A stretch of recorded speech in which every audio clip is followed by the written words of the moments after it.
better not have no plans tonight. Movie time and it's feeling right. You're looking for a love that lasts. You'll find it at Romancing the Podcast. Ooh, ooh, baby, you had me at hello. Ooh, I love you. I know. Ooh, ooh, baby, you're the wind beneath my wings. Ooh, I'll have what she's having. Yeah, so I went and found a bunch of pimp-ass leisure suits. I don't know if you know, I'm entering my leisure suit era. I hope everyone is ready.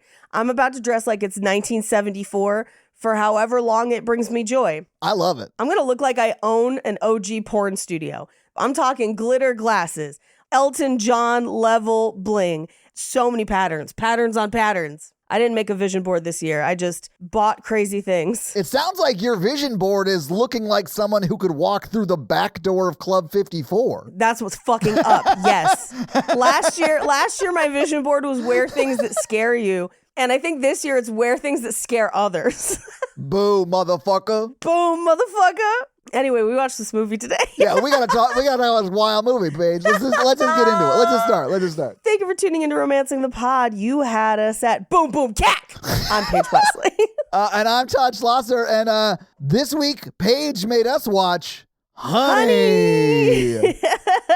So, Paige, was this the first time you saw this movie? Oh, God. I had only seen this once before, and it was probably 20 years ago, give or take. Yeah, okay. I mean, it came out in 2003, so that's definitely possible. It's over 20 years old. Yeah, I remembered fuck all of it. I just remembered thinking that it was bad at the time.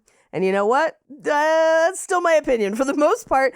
But it's really funny to me to look back at movies like this from this time, because this movie is a time capsule of its time. 100%. Yeah. But it's so funny to look at things like that and think about what they thought would be popular and endure versus what did, right? So like you look at it and you're like, oh my God, Jadakiss, Jamiroquai, Missy Elliott, fuck yes. But then there's an equal amount of other artists that had one hit and faded into the ether. Oh, you mean Tweet? Here's the thing. I was like, Tweet. And then they did the song. I was like, oh, I do remember that. Okay, all right, Tweet. But I felt like Todd for a second. Fair, because I didn't know who Tweet was, and I did not recognize that song. There's whole ass handful of celebrities that went on to do other things in this movie. Like Farnsworth Bentley is in this, literally with no lines, just reactions in the background.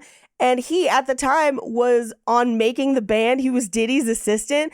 And straight up, this movie tried to warn us about the white parties.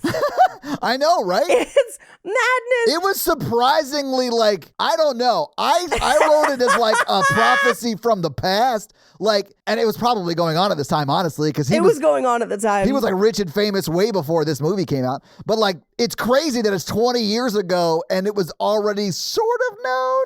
Yeah, it was clearly sort of known. Well, and I love that they named the guy who's black and white party. It is Q Williams instead of P Diddy. It's just like one letter off. Yeah. So there's a bunch of that. This movie both has not enough story for its runtime, but also 5 times too many stories for its runtime. And the dialogue was written like placeholders. Everything anyone says in this movie might as well be a note on a storyboard that just says we need to do this to get from here to here. The only scenes that have any sort of interest or chemistry are the ones between her and Mekhi Phifer, and there aren't enough of them, and fuck this movie for robbing us of that beautiful love story. And like, I know. This is a hot ass mess. And also, I'm gonna burn a fun fact early because I need to talk about this. I usually watch the movie and kind of pull up fun facts as I go sometimes. Sure. And I'm telling y'all ahead of time, I could not figure out if that was Tyler, the creator, in the background. I don't think so. I think it's just a guy who looks like him. That must have been Skylar, the curator. Oh, yeah, maybe. His alter ego. Yeah. He just pulls off a mask and it's the same face, but like he just has Benjamin Button's disease. And he just like, hey, have you seen this painting? It's great. I pulled it in. Well, because I was like, there's no way that Tyler, the creator, was old enough to be that character 20 years ago. And I was like, is it a brother? Like, what is happening? Maybe an uncle who's like a little bit younger than his mom, you know, like, yeah. Well, or is he just lying about his age like Beyonce does sometimes? Like, what is it? Because he's like in the background of a shot and I was like, oh, that fully looks like him. Anyway, I couldn't find that out. But the second Katrina, the other dancer, walks up, I was like, oh shit, no, that's the real choreographer. Oh my God, that's that lady. And then I had to go look up her name. This movie is based on her fucking life. Is it? You're welcome. Yes. So I'm sorry. The person whose life this is based on plays the villain in the movie, or a villain in the movie? Yes, but for only 2 scenes because she had to choreograph the rest of the movie and was dealing clearly with non-dancers who could not really dance, and that's why the dancing in this movie is not good. Amazing. But her name is Lorianne Gibson, and she is not only just one of the most famous and decorated choreographers of her era, like that's real, but at this time, in the early 2000s, she was constantly on reality TV because we would have like Making the Band or like Behind the Video and whatever, Right. Yeah. where we would see how music videos got made. And she was super famous and popularized the phrasing boom, boom, cack to like talk about dance moves and hitting and counting. Yeah. Well, that's supposed to be kick, kick, snare. That's the sound she's Yeah, making. That's the way a drummer would sing that, you know? Yeah. Right. Yeah. Right. But for her, it's boom, boom, cack, boom, boom, boom, cack. And she was like famous for it. In fact, it's still in her Instagram handle. But she was a choreographer for Michael Jackson, Janet Jackson, Beyonce, Lady Gaga, and like everyone else in this movie. Every famous person in this movie, she did something for them. Like 100%. And this is supposed to be loosely, and I'm going to say probably very loosely, based on her life story. That's amazing. Which I did not know until today. And I was just like, boom, boom, cack lady. But yeah, so she was always like, be it Making the Band or whatever, which is also the amount of people from Making the Band that are in this. And then the white party that's in this, I'm like, people fucking knew, man. Like this is, they were telling us from the past about, it's so wild that we're doing this right now. I know. Thank you, Facebook group, for reminding me this movie existed. You got to watch out for that Q Williams, guys. You got to watch out for Q Williams. He's buying tons of that L jelly. Oh. Or LZ. Would it be LZ jelly instead of KY jelly? Oh, it wasn't KY jelly. It's baby oil. That's the worst part. Oh, it's really bad for you. Don't ingest it. Anyway, it's wild that Jessica Alba, athletic though she is, really can't dance super well. Paige, I can't dance at anywhere close to as good as she can. So like I'm not gonna judge, but I've seen people do it better, but she's way better than me. And like whatever. I don't know enough about dance to be like, that's not great. You know? Well, okay, here's why I bring this up. Lorianne Gibson, famous choreographer, incredible dancer. You remember that list I just read off? Michael Jackson, Janet Jackson, Beyonce, Lady Gaga, all people known for their dance, like 100%. And she's got Jessica Alba like step to the left and one arm up and step to the right and grapevine here. And I'm like, oh man, like literally throw a rockin' wee-ho and we could outdance this bitch. Like this is, and I'm like, this is clearly like they picked Jessica Alba because she was on her rise to stardom at the time. She was, yeah. That's clearly why. And then they put doubles in for some parts of it. And there are some parts where I was like, that has to be Lorianne doubling for her. Like there has to be.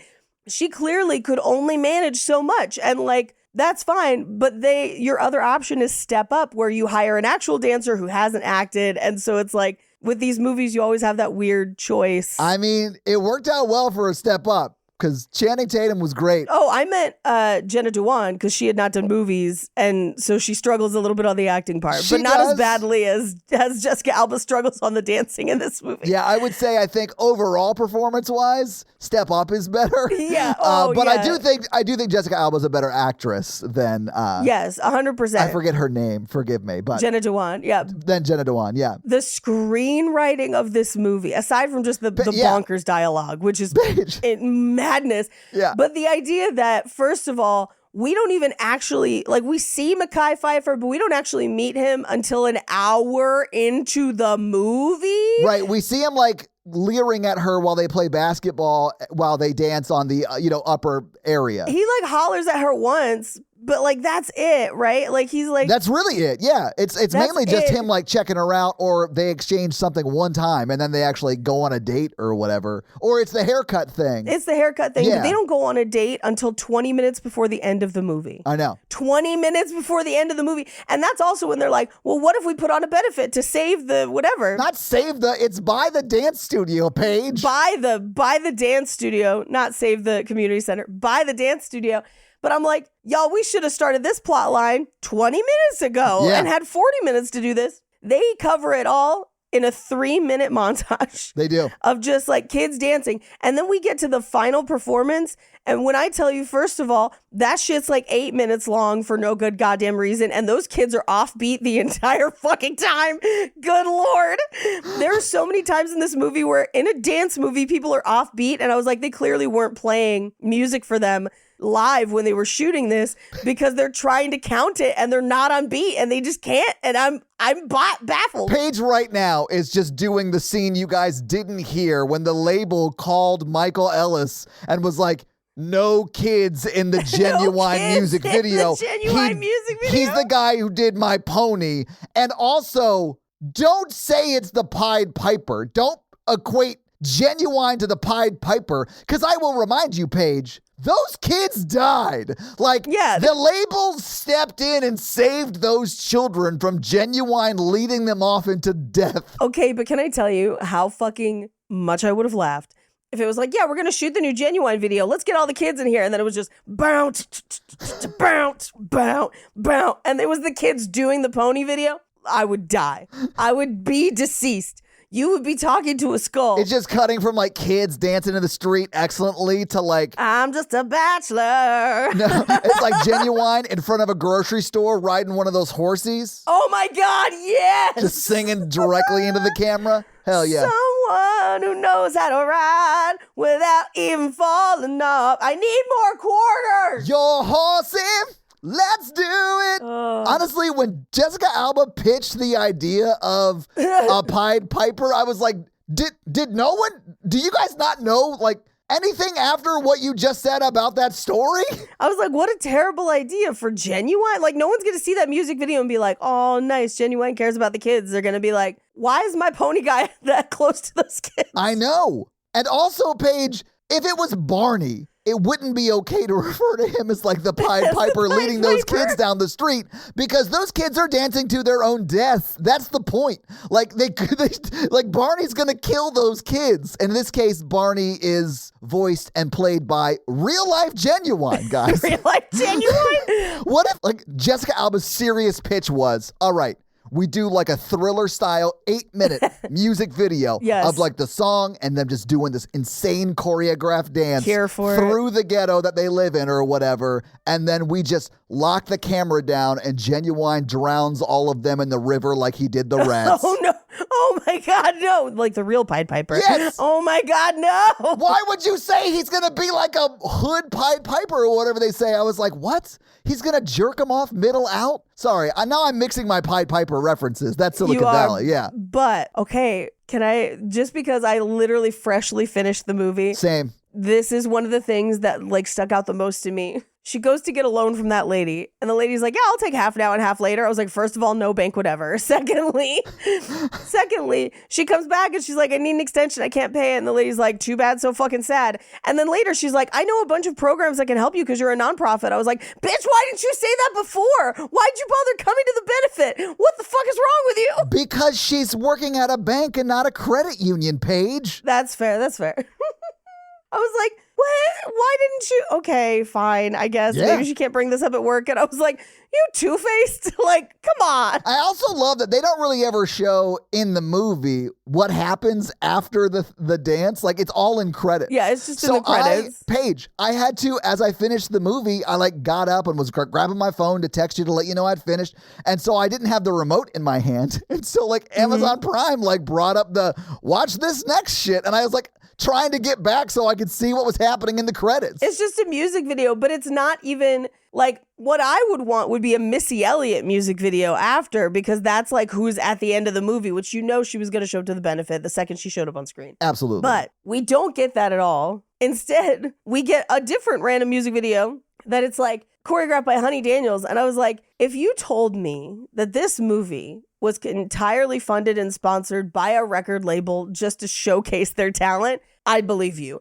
I would 100% believe you that they were like, instead of doing a cypher this year, we're just going to make the movie Honey. Like that 100% makes sense to me. Hold on, I'm going to take off the sweatshirt. Okay. I was shouting too much and got hot. Anyway. Paige, I'll have you know that MTV Films and New Line Cinema put this together. So MTV, Yeah, of course they did. Yeah. So like 100%, there was some of that behind it for sure. Yeah. Yes. I also think it's insane you don't love what I'm going to call Jessica Alba's Whiplash. Like, it's so great. I don't know. I really did think it was a special kind of like the after school special version of like Save the Last Dance kind of a thing. And it was like so almost absurd and silly. It made it fun, honestly. I sort of enjoyed it. Although I will say it's not great. It's like watching if Save the Last Dance was a Law and Order episode. This is like how it looks. You know what I'm saying? No, if Save the Last Dance was a Law and Order episode, either Lil Romeo or his younger brother would have gotten shot.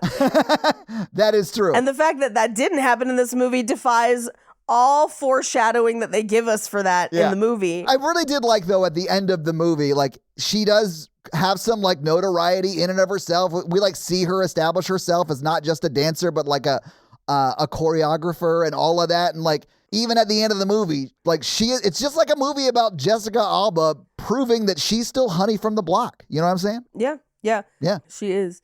Although this was written for other people, and we will talk about it in fun facts. Well, yeah, probably so was Jenny from the block. I don't know. I mean, it was Jenny Lopez's song, and so it was probably sung by like Christian Milan or whatever. It was definitely Christina Milian. Christina Milian, that's how you say it. Yeah, her vocals are still in it. Oof a goof. But yeah, I probably wouldn't watch it again, but I did sort of think to myself, I might pay $14.99 to own this, because like I could see them getting rid of this and it like not being findable anywhere. You know, like this is one of those movies you may want to buy like a physical copy of, guys, because it's like it's worth like just like storing before our techno overlords like take away all of entertainment. Yeah.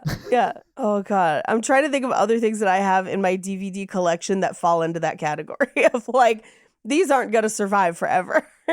Like, do you think they're gonna get rid of Scorpion King? We'll see what happens. But I don't think I'll go back and watch this movie. So the 48 hours that I have were more than enough to watch it. They're gonna have to suffice. Yeah. But I didn't hate watching it. And it was honestly interesting to see Jessica Alba at this age, because like I don't really remember her that much. I think it was mainly because she was like on TV and stuff. Yes. Around this time, and then she started to transition into movies, and that's sort of when I like learned who she was, because I just wasn't watching the shows she was in. You know? Yeah, it was. I want to say Dark Angel, and I might be wrong, but it was like CW. I know she was in Dark Angel because I wrote a joke about it later in the episode. So okay.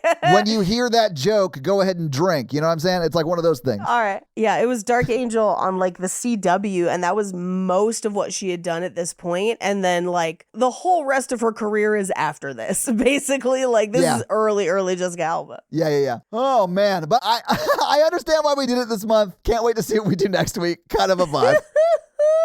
Right? Yeah. But Paige, maybe we should just go through this movie scene by scene. All right. First and foremost, we get into our credits, which is basically just traveling through New York City to a kick-in beat. And I will say, much like Step Up, I did have this soundtrack and it do be slapping. If you're going to go digging back through your early 2000 discs, this is a good one. Yeah. So we end up at the bar where she works. And originally I thought this was going to be dance battles like You Got Served. Which I've never seen You Got Served. So we'll have to do that at some point. Well, it's not really a romance. It's more just a dance movie. Fair enough. Because that's the thing is like, there's like non-romantic dance movies at this time in the early 2000s. Everybody loved dance movies. Anyway, there are like dance crews on the floor, and like Jessica Alba is bartending and her friend is like get off your shift so we can go dance. And they go and kind of dance battle Lorianne Gibson, aka Katrina's crew, except that there's no contest between the two of them. Like Katrina's crew is incredible and Jessica Alba is there.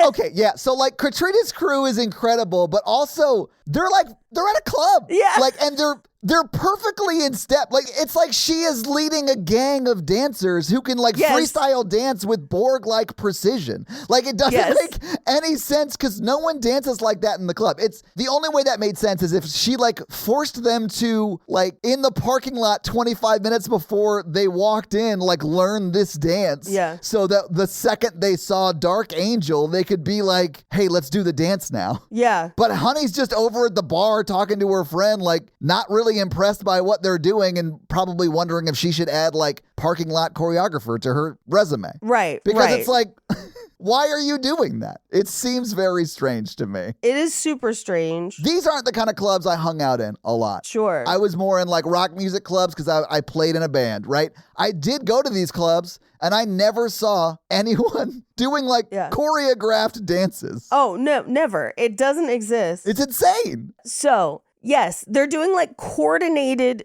choreographed dance moves. This has never happened in the history of ever. Except maybe if like they knew, like if it was an official dance battle and people knew what was going to happen, maybe. But instead, it's like they have telepathy for dance. Right. That's why I said it was like the Borg-like precision or whatever, because like they're not telepathic. Let's start the rumor. They all have a brain worm that communicates with each other. That makes this movie way more interesting.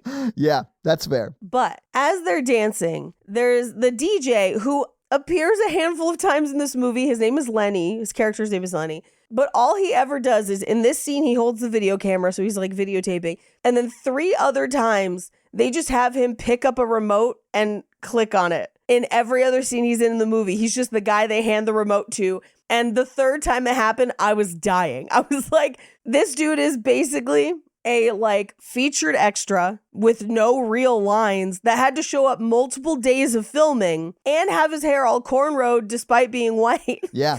And then just like click remotes. And I was like, Paige, what? I think this movie might, and I don't know because I haven't paid attention to a lot of the P. Diddy stuff, but might sort of show how P. Diddy like cultivated the people he wanted to work with. Yeah. Because this guy goes to the club with the camera and finds the attractive girl that could dance. Yep. And then Michael like sort of grooms her, right? Right.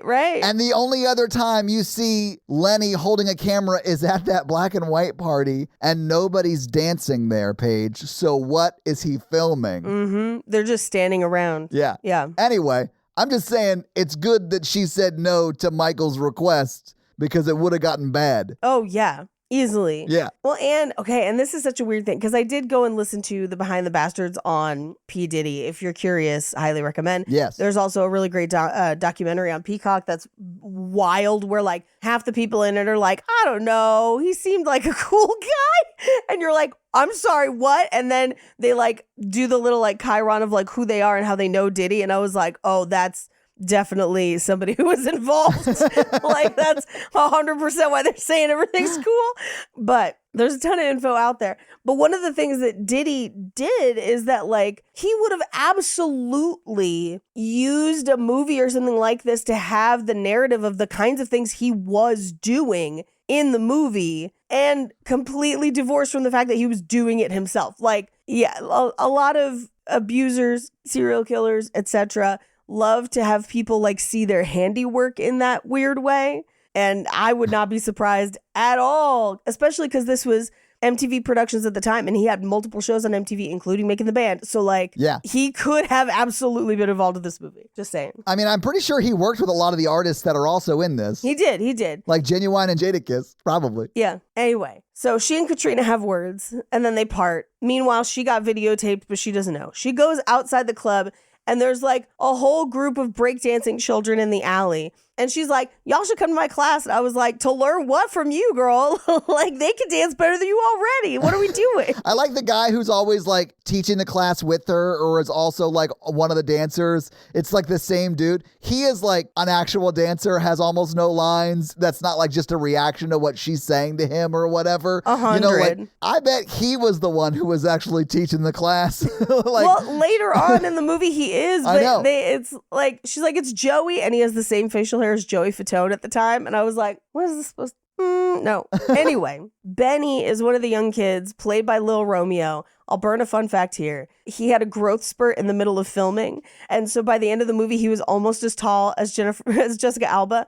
And instead of like changing her height or whatever, they would just have him crouch down. And sometimes you can see it in shots he's just kind of hunched down. That's amazing. But we learn that he and his younger brother have a not great home life. There's a few things said about their mom, which made it extra weird when she showed up at the show at the end and seemed totally fine. Yeah, I think the kids are making fun of those two kids that are brothers, right? The kids around them are making fun of those two kids by calling their mom a crackhead. I don't necessarily think she is a crackhead. I think they live in an unstable home environment, but she doesn't seem to be a drug user, just overworked and lower class, unfortunately. So I think it actually implies something probably equally as unfortunate as crackhead, but it is not entirely clear in the film. I definitely an unstable home life. We know that for sure. Yeah, I got that like mom's new boyfriend or possibly their stepdad or whatever was abusive, like that kind of thing. I don't think it's a boyfriend or a stepdad. I think it is potentially a contractor for her employment. You mean like a sexual agent of sorts? Yes. I don't know that that's on the screen, but whatever. I mean, here's why. It just positions it as an unstable environment. But yeah, please. Well, here's my argument for it. Because when she goes to bring them home, he is there and he's like, quit keeping the door open. You got to like keep the, and he's like going off.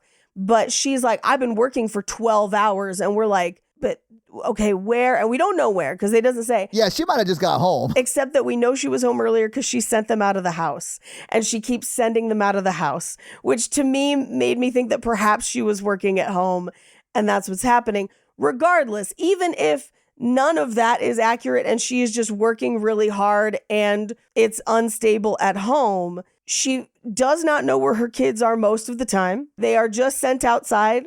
They are very, very young. Very young. Yeah. Although we do find out Lil Romeo is supposed to be 14, which I'm like, what? He probably would have looked at it if they weren't having him hunched down the whole movie. If they were having him hunched down all the time. We know that there's gang involvement and a whole bunch of stuff. At absolute best, she is neglecting her children to a criminal level. Like, yeah, maybe. At best. And the movie is just like, but she's happy they dance now. Like, we don't resolve any of it. That's the other thing with this movie. This movie brings up like 14 different side plots. None of them get resolved. Not a single one of them. And they don't even seem to really know what's going on with their subplots, as I will illustrate in a couple scenes with my favorite bonkers subplot. They don't give you a resolution to the movie till the credits start rolling. Right. And that's only one of the 9 plot lines that are in it. Right. Yeah. Oh, God. But so she's like, come to my class. They're like, why would we? We know how to dance, whatever. And then the cops show up and they're like, get out of here, kids. And I'm like, these children are young enough that if you as a police officer saw these children out at midnight, we know it's after midnight. We do, because when Gina gets to the bar at the beginning of this whole sequence, she's like, you were supposed to be here at midnight. So it's already after that. I thought it was like 1 or 1:30, like she was real late. Yes. You Yes. So, and again, I know that the police do not often do the things they are supposed to do. And this is a bad situation that you don't want the cops at anyway. But all I'm saying is that younger brother, at minimum, is real young. Romeo looks real young. It's 1:30 in the morning on a weeknight, maybe? Who knows? We don't know what day it is. The cops show up and instead of being like, where the fuck are your parents? Right? Where are you supposed to be? Child? They're just like, get out of here. Like, hit the street. They got real Officer Krupke vibes, is what we're saying. Yes. I was like, you don't think they would have Child Protective Services on the phone right the fuck now? Like, what are you talking about? Right. Bonkers. And here's the thing. 40 years ago, yeah, I'm sure they would have just told the kids to scatter. Today, or at least 20 years ago, no. Anyway, we cut to her teaching her class at the community center the next day. And the kids from the street come in and basically just disrupt the class, then leave. I know, because Jessica Alba walks in with like, hey, I got this new track from DJ Scratch. I wish I was making up that. No, but that I is didn't. what they say. That is exactly what she says. And then they start learning the dance. And by that, I mean to say they already know it. So like everyone's like already in step. And then offbeat, you hear someone else walking in with a literal boombox like it's 1989. Love it. And like they're just like blasting it while like people are playing basketball and there's a whole nother dance crew going on. Like it's very crazy. And they just like, yeah, we'll check it out. They stay for legit one try through the song and are like, nah, this is some like Sesame Street bullshit. I'm out. I just remembered, because we do have listeners outside the United States, there are places where I think it would be safe for your children to be out like that.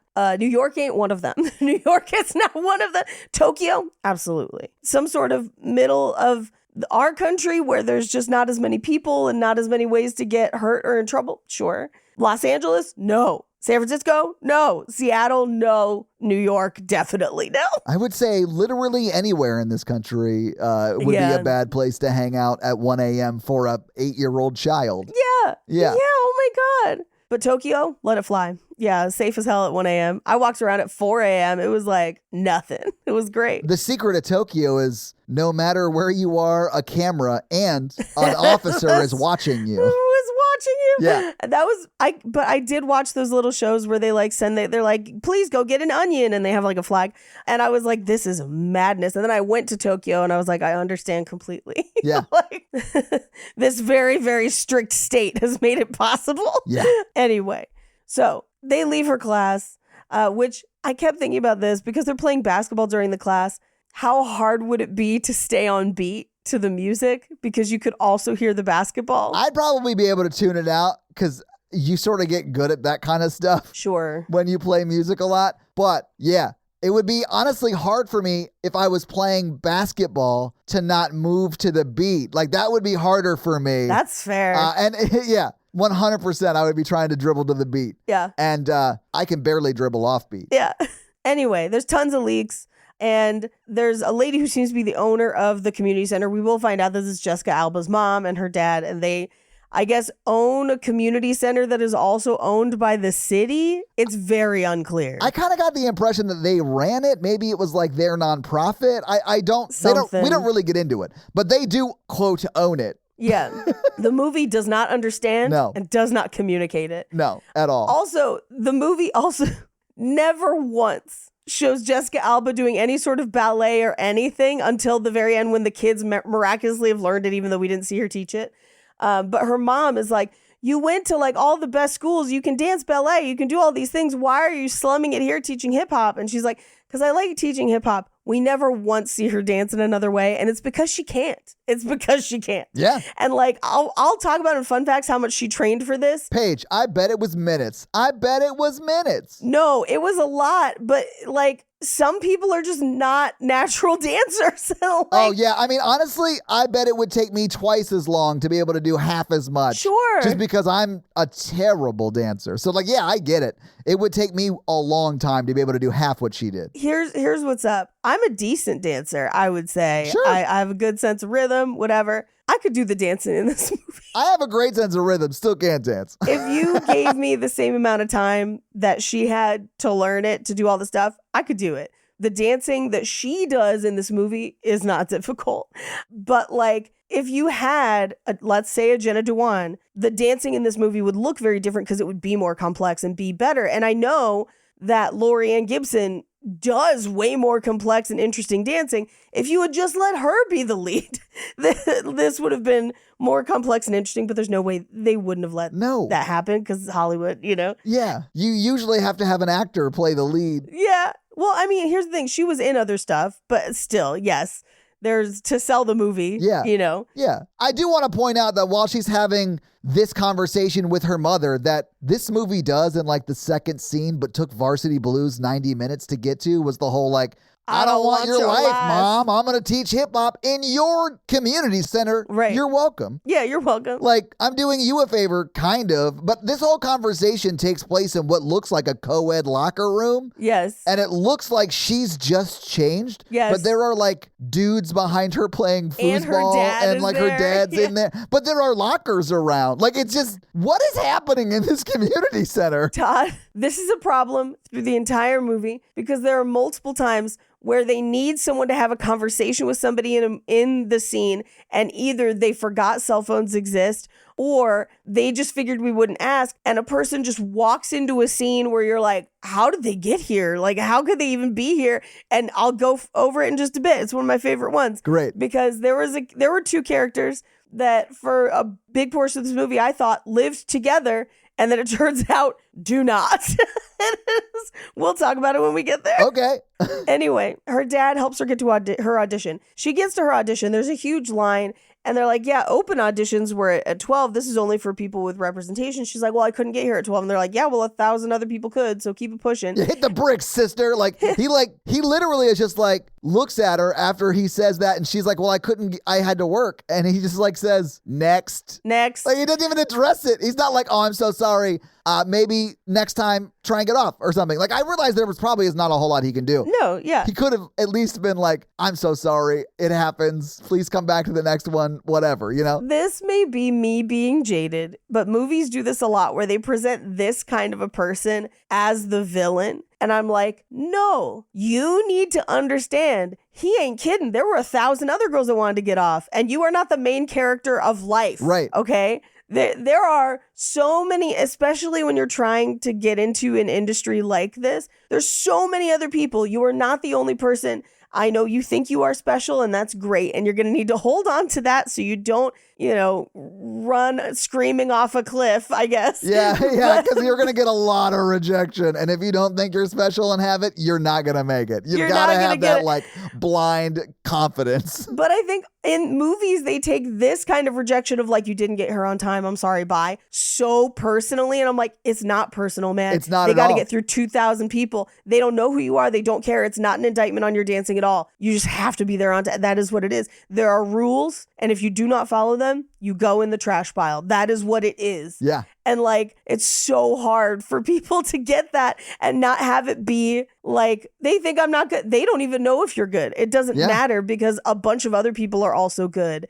And like, you are not special. In their opinion, they don't know if you're good because you didn't show up on time. And that's on you. And here's the thing. All they know about you is you didn't show up on time, which is going to make them not want to hire you, period. Well, I don't think she gives her name, does she?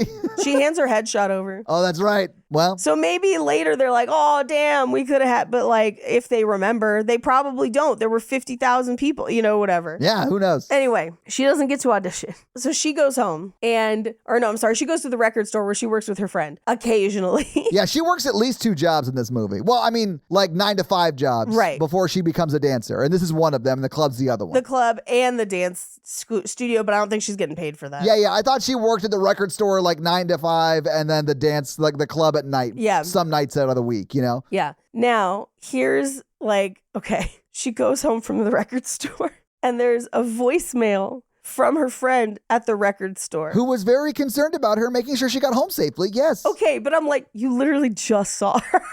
Yeah. We literally like, bye. And then like 2 minutes later, it's like, hey girl, just wanted to, and I was like, really? Yeah, Gina, I think this is a next level story choice and I love it. But I think Gina knows she's going to be famous and she's going to forget about me. Sure. And it might happen on this walk home. I don't know. I got to check in the 10 minutes it takes for her to get from here to her house. Okay, though. It is very funny. You're right. It gets funnier because I was like, okay, so that's a crazy choice, but all right.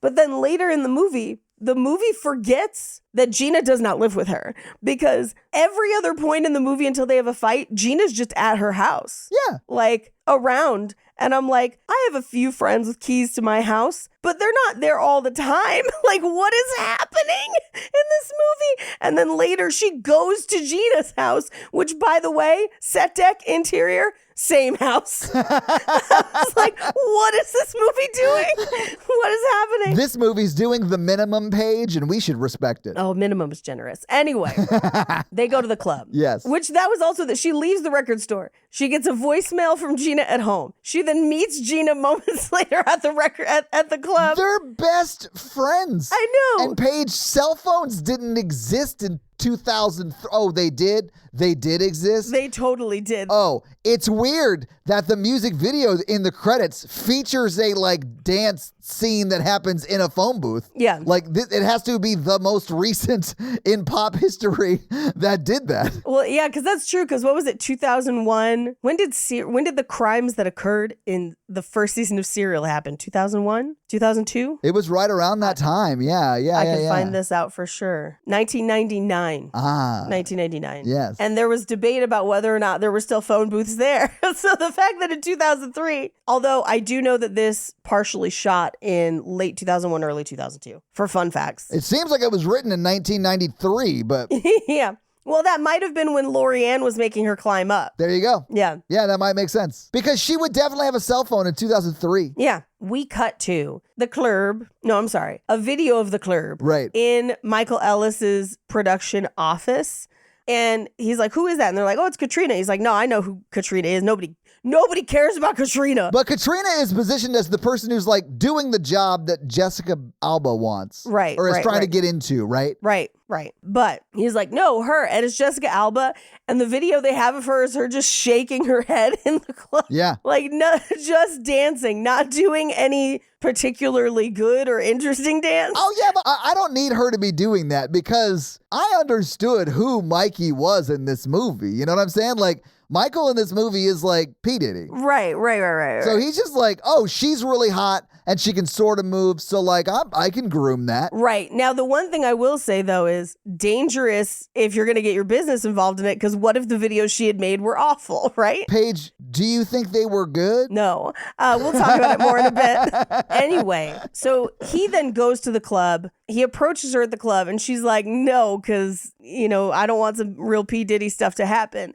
And he's like, no, I'm serious. I'm making a video for Jadakiss. Come dance. So she calls. He's not there. Yeah. She leaves her number, but she's like, I don't think I'm going to call back, whatever. Then she goes to class. And this is when Mekhi Phifer is like, why don't you come play some basketball? I'm like, she's a dancer, whatever. But Benny, Lil Romeo's younger brother, Raymond, who is literally the most adorable child on the face of the earth. He's so good in this movie, too. That is the cutest The child. kid was like 8 and he crushes this movie. He's so good in it. Oh my God. When we find out that he's just out and unaccounted for, I was like, oh my God, please. I know. Someone take him home and take care of him, please. Oh no. Anyway, but we cut to him and little Romeo, aka Benny, and they're inside a local bodega. But what we see is that the local drug dealers are basically doing deals right outside. And they're about the age to become runners. Yeah. And so, Benny is trying to get them to put him on so he can make money selling drugs. Yeah. And at this point in my notes, I just have, oh no, that kid gonna get shot. He does not. He doesn't. That's good. Yeah, it doesn't have the energy that Step Up did with the younger brother in Step Up. Right. Meanwhile, Jessica Alba gets home again, and this is where her friend leaves the voicemail, where her dad's like, how was the audition? And she's like, no. And then her friend is like, hey. And I was like, you just saw her, but fine, Yeah. whatever. She has separation anxiety. She can see what's going to happen to their relationship. She knows. At any moment. She knows. She's going to get a call from Michael, and then she's going to be just on Ghost Central with Gina because she's going to be taken off into this whirlwind of fame. Whirlwind of fame. Yeah. But she gets a call from Mike Ellis. He's like, call Lenny's cell. And I was like, who is Lenny? Lenny is the guy who holds the remote. And also, he does not give her his cell phone number. He doesn't give her the number. Yeah. He just expects her to know. But the next scene is them together, so it's fine. Yeah. Yeah. Is Lenny DJ Scratch, do you think? I hope not. Anyway, she shows up on set the next day, and they're getting her into hair and makeup. And she's like, whew, okay, and psyching herself out. Yeah, it's a big moment. It's first day, first job. Let's do this. Yeah. Absolutely. She goes out and she watches them do the dance, and she learns the first 8 count off to the side the same way they did in Showgirls that bothered Todd's brain. Yes, I hated it. Did you feel the same this time too? I truly do not remember what we're referencing. So she gets to set and she's dancing. No, I know that. I know what Okay. happens. I don't remember the Showgirls episode. We recorded that months ago. Okay, Showgirls, she goes to the show and she's doing the dance in the audience at the same time when she ostensibly God, doesn't yeah, know it I and is forgot. learning it. Oh my God. Yeah. Yeah. Okay. Yeah.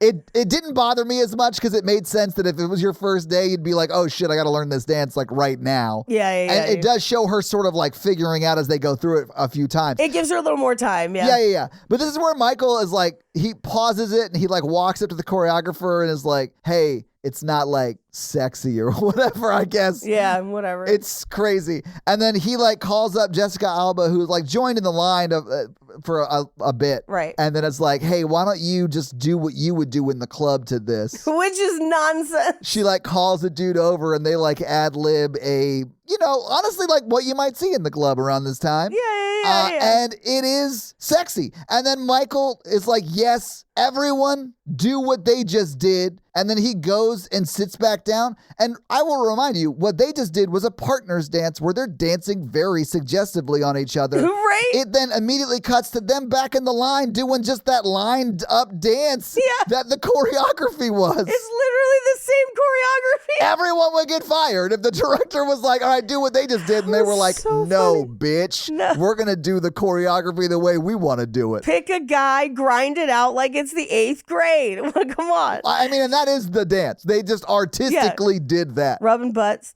And he calls her over and he's like, what are you doing next week? And she was like, working at the record store. He's like, no. And she's like, working at the club. And he's like, no. And she's like, and takes that to mean like he's hiring her. I was like, girl, I think he's asking you out, but okay. Yeah, you about to get diddied. Yep. Literally, it's painted as the same night. Oh, Paige. She goes out with all of her friends. Yes, I lost my mind when she goes to the bar the day of the shoot. Like it's that night. And then they turn around and the video she filmed that morning was on MTV or whatever. So they filmed it, edited the video, and then launched it in like The same day. 12 hours. I lost my mind. I thought that shit was so funny too, Paige. I was like, wow, this is like, it's so funny to me when movies, that are made by people who make movies don't understand how long it takes to produce video content. Like, that's insane. Crazy. I've done 48-hour film festivals that have returned shorter films than that music video. 100. And it took us famously 48 hours. Like, that's the deal. Right. Well, and I'm like, okay, I know music videos have a quicker turnaround than most things. Yeah, because there's not a narrative. There's typically not a ton of scenes. Yeah. That said, they have coordinated releases. Oh, like, Paige, it's yes. like a thing. You filmed that and edited that music video 3 months before it was live. Absolutely. Yeah. And like what we needed was like her watching TRL or something from the time and seeing the music video and everybody watching that. But like they don't establish that. It's just magically on every TV in town the night of. Yeah. It's so crazy. Yeah. It's awesome. I loved it. I was screaming. But this is the scene where she and her friends are planning their trip to Atlantic City. And okay, so like they see it on the screen. Mekhi Phifer and his friends are there too. They see it on the screen. The kids see it on the screen, the bodega, like everything. And then little Romeo's like, she stole my move. And I cannot emphasize to you enough that his move is just moving his elbow to the side a bit. It's not a move. It is a gesture many people would do on accident. His move is like dusting himself off, Paige. Well, it's literally a dust off and then move your elbow. That's not your move. That's not your move, Paige man. is like 12. Give him the move. I just thought it was crazy. The movie was like, she's stealing his moves. And I was like, Oh, it does no. really paint her like she Carlos Mencia allegedly, like this kid's dance move. But Right. I don't think you can like copyright dusting off your shoulder. No. Can you copyright I don't want my friends to know I got dandruff, the dance move? Okay. Like, is that what that is? Okay, but like, here's why I think this is in the movie.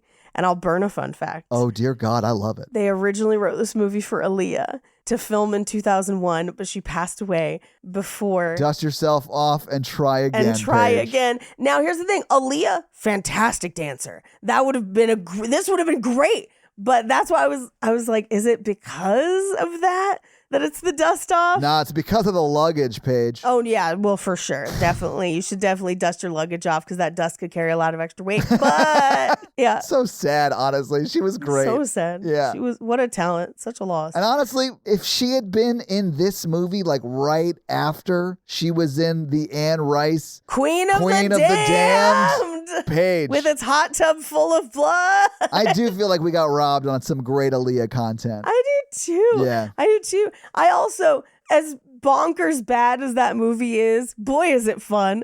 Like, I watch Queen of the Damned anytime. Hell yeah. I'd have paid $14.99 for that today. Not this. But that, I paid $3.49 to rent it. I would buy that movie for $14.99. That movie's amazingly crazy. I'd buy Queen of the Damned. And I guess Aaron texts me if I'm wrong, but as I recall, when we did Interview with the Vampire We did Queen of the Damned before we did Interview, I think. For some reason. I don't remember. There's no way to tell, Paige. I don't remember why. I could look it up, but I'm too lazy. But if memory serves, my sister watched Queen of the Damned first because we had done it on Horror Virgin. She and her husband watched it and they were like, what the fuck is this? And I was like, I promise you, Interview the Vampire is fantastic and a classic. Yeah. And like a whole different vibe. But like their first exposure was Queen of the Damned. Oh, man. Imagine that being your first introduction to Anne Rice. I would have probably watched a lot more of her stuff, honestly. That's fair.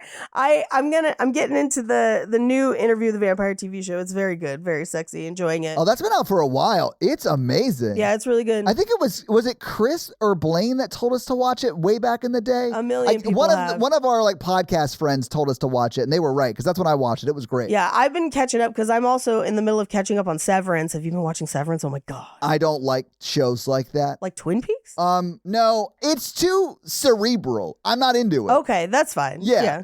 It's just like that I understand that as a critique. I was like, shows like that, I was like, office shows or weird shows.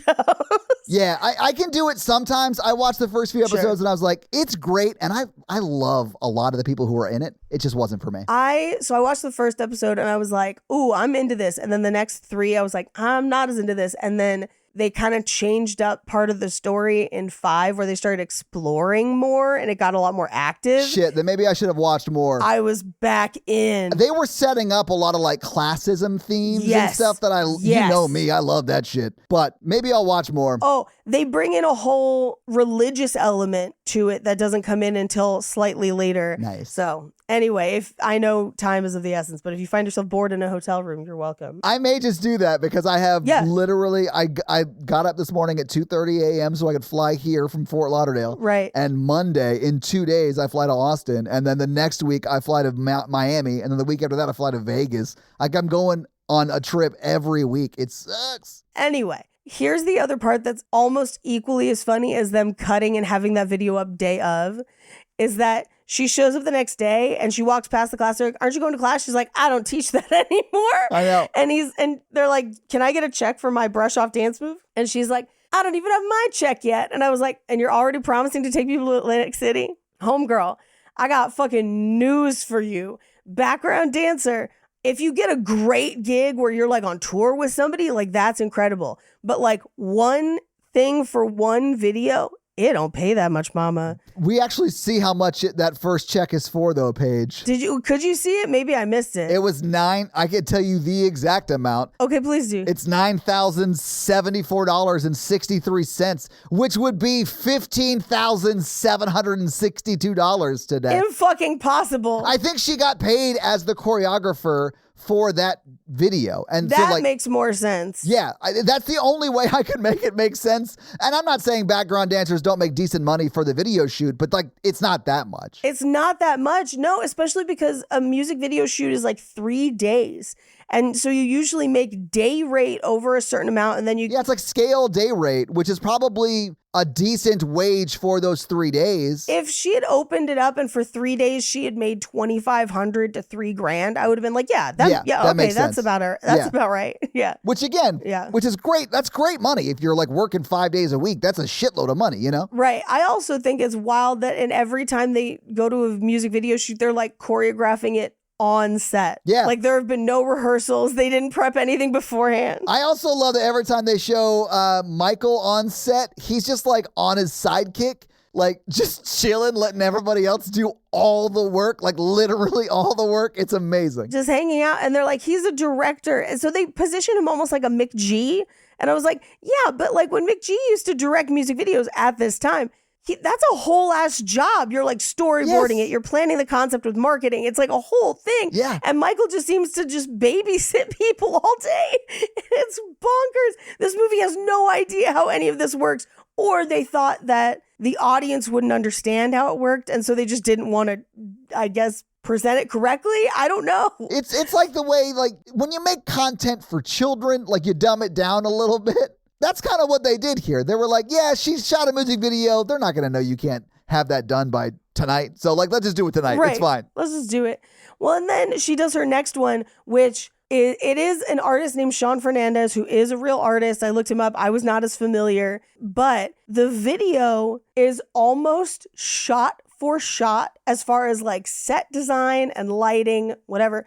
The R. Kelly Ignition, the remix video. Okay. It's that like packed club, sweaty, green overtones on the lights. And I was like, this is the Ignition remix video. But it's somebody else in this movie. But that's definitely the time period. Like, Yeah. That's when I say that this movie is a time capsule. Like, it's stuff like that where you're like, that's exactly, yeah, but this is where she gets that huge check. And then we cut to her going out with Michael. And again, Gina's over at her house randomly as if she's a roommate when she's not.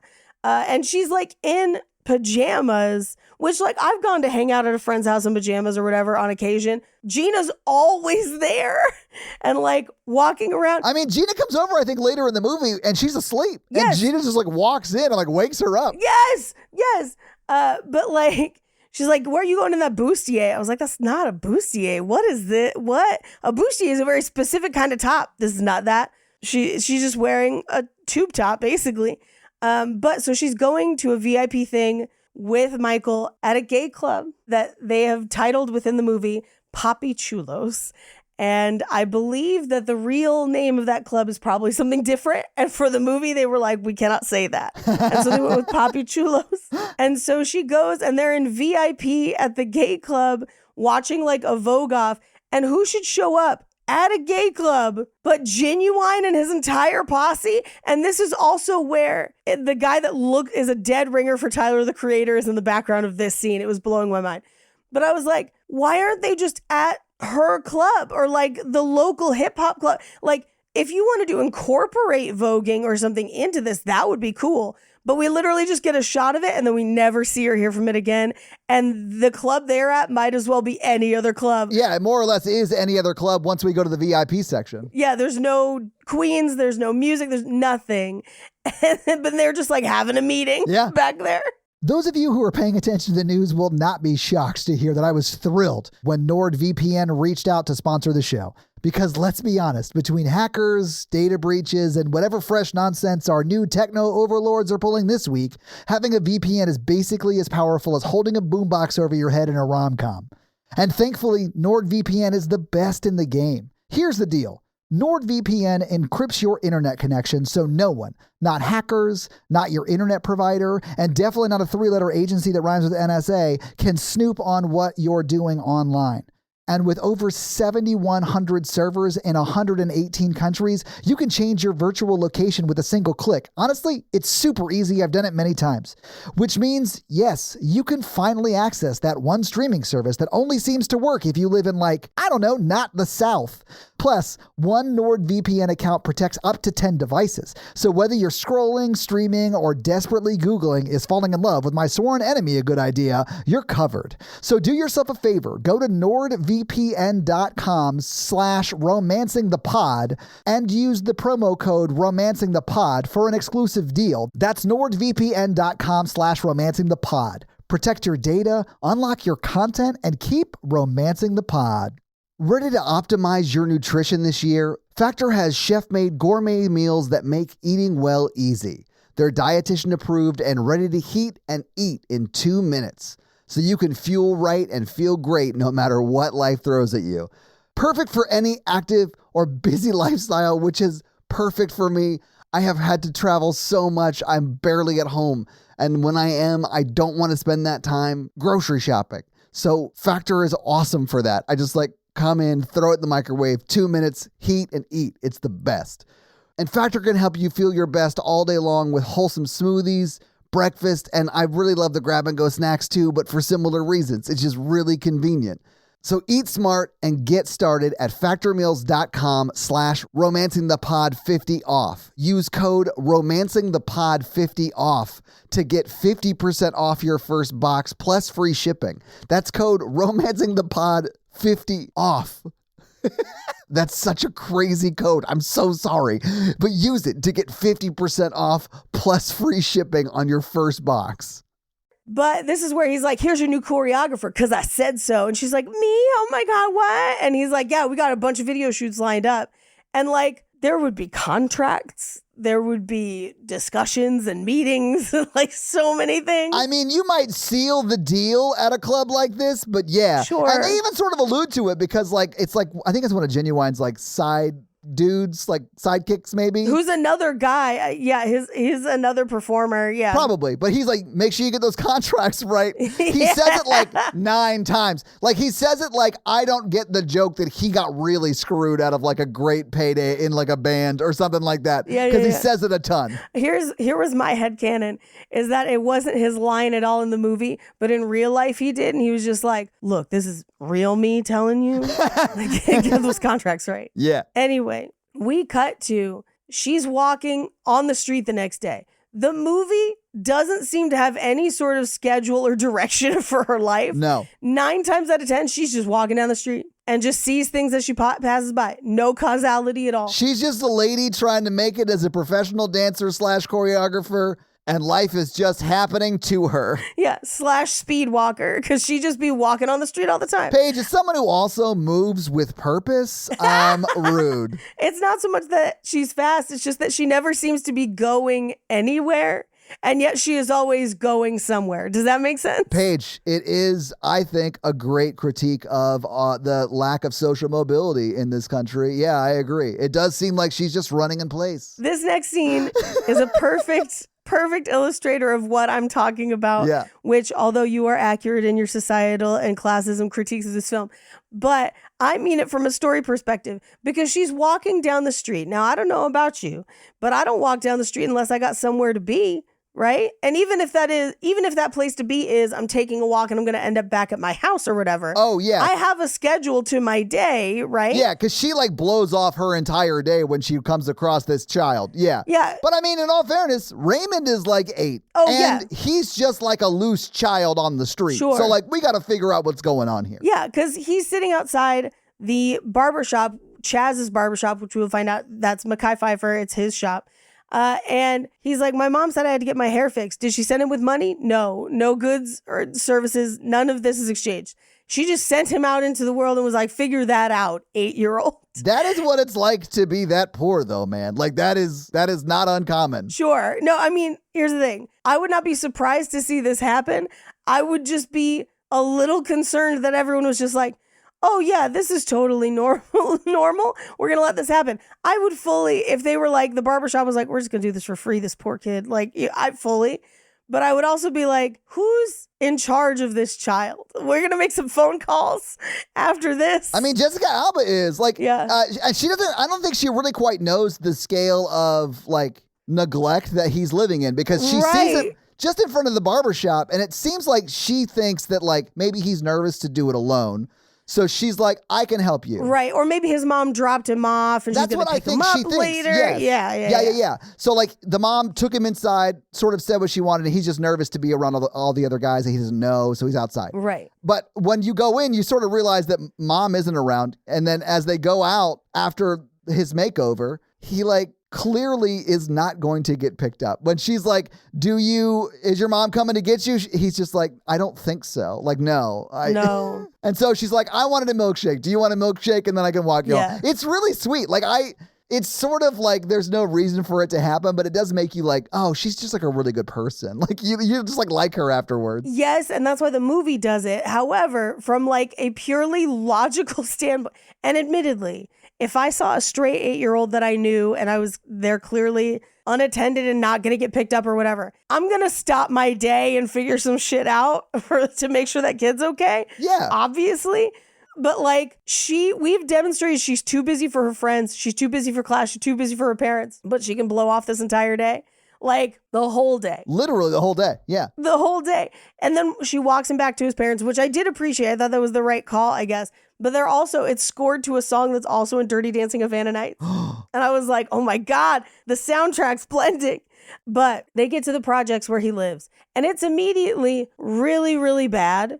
And she's like, who the hell are you? She's like, I'm his dance teacher. And she was just like, okay, get inside. Like, yeah, I guess it is tough out there. Thanks for letting me know. I've been working 12, and just slams the door. Yeah. And like, this is going to sound terrible, but there's a part of me that like, if that's what I encountered when the door opened and I was Jessica Alba, I'd be like, oh, I've got some phone calls to make after this, I think. Like, that kid is not safe. That kid's not safe. I consider myself a mandatory reporter. A mandatory reporter at this point. Oh my God. Because and I'll be like, I didn't necessarily see what you saw in that mother character. Like, in my mind, she was just so overworked. She didn't really have time to parent, which is like a sad reality of like what it's like to grow up in poverty. And it could be that. It could absolutely be that. There's just some other things. I'm just saying on the other end of the scale, Paige, like it's still an unstable home because you do hear a guy like yelling behind her, like in a very like aggressive, like get him in here, like what are we doing, like that sort of manner. Like it's definitely not a safe place.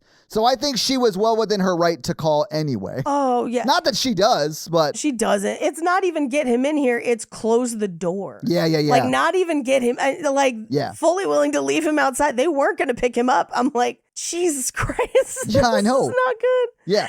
It was bad.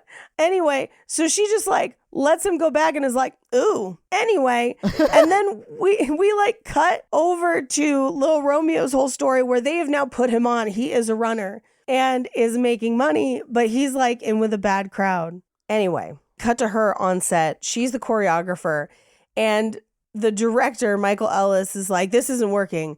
I don't know, fix it. And I was like, oh, great note. Good job, guy. Like, I got a note like this last week that was basically like, I feel like when you know what I want, you give me exactly what I want.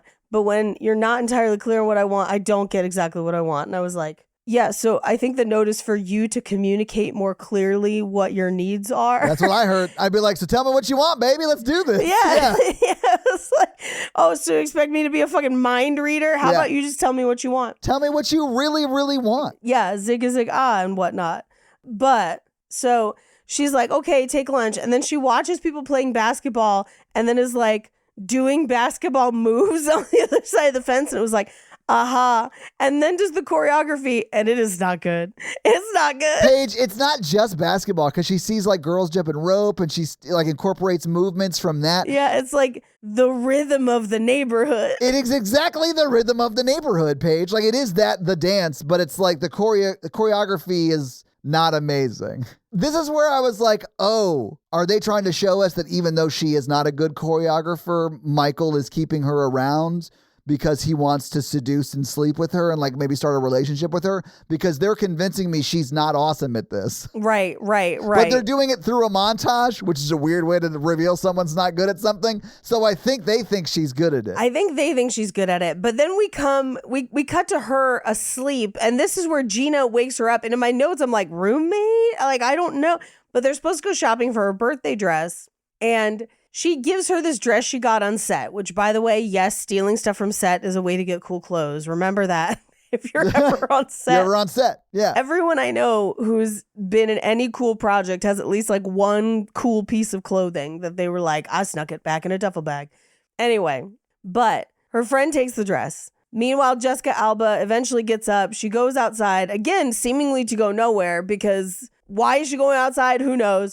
But Raymond runs up and is like, Benny hasn't been at school because the guy who was with his mom hit him. Yeah, and busted his lip. And injured him, busted his lip. Yeah. And so he ran away. And apparently no one has looked for him. No one has like filed a missing persons report. It's been days. Where's that kid been sleeping? I don't know. It seems like Raymond's the only one looking for him. And Raymond's like 8. Right. And Raymond's like 8.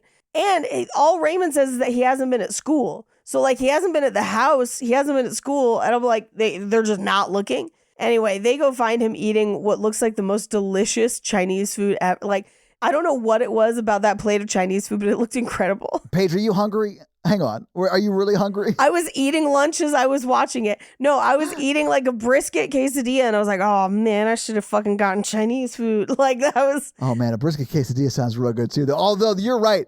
This food does look really good. It looks incredible. And I was like, oh, man. Anyway, it was at this point in the movie, almost an hour in, that I realized that she and Mekhi Phifer have only talked twice. And once it was at the barbershop to get Raymond set up. And he did sort of ask her out in that scene, although she was like, I'm too busy. But sort of ask again is kind of like how they leave it. You know, there is like this, right? There is chemistry between them in that first scene. Here's the thing. I think there's tons of chemistry and you could cut a bunch of the subplots out of this movie and give that time to their relationship. Agreed. And it would be so much better. And like the conflict could be, oh, Michael's helping my career. It's not like that. You shouldn't be jealous of him. And oh, turns out it is, which I realize is basically the plot of Wayne's World 2. But I'm telling you that it would work here too. Yeah. They're like, you don't even teach anymore.